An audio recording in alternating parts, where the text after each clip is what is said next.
അപ്പോൾ നമ്മുടെ അടുത്ത മത്സരാർത്ഥിയാണ് രതീഷ് കുമാർ. ഒരു തൃശ്ശൂർ സ്വദേശിയാണ്. നമ്മുടെ പ്രഡിഷൻ ലിസ്റ്റിലൊന്നും ഇല്ലാത്ത ഒരാളാണ്. പുള്ളിക്കാരൻ ഒരു മിമിക്രി താരമാണ്, അതുപോലെ തന്നെ ഒരു ഡാൻസറാണ്, അതുപോലെ തന്നെ ഒരു പാട്ടുകാരനാണ്.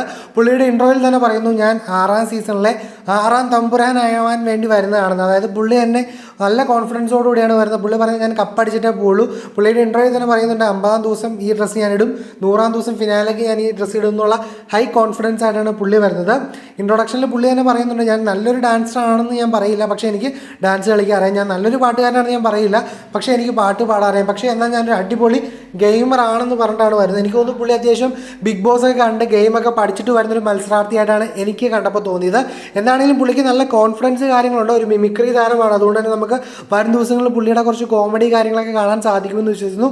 എന്താണെങ്കിലും ഈ ഇദ്ദേഹത്തിൻ്റെ ഒരു ഇൻട്രോയെക്കുറിച്ച് നിങ്ങൾക്ക് എന്താണ് തോന്നുന്നതെന്ന് തീർച്ചയായിട്ടും നിങ്ങൾ കമൻറ്റായിട്ട് രേഖപ്പെടുത്താൻ ശ്രമിക്കുക.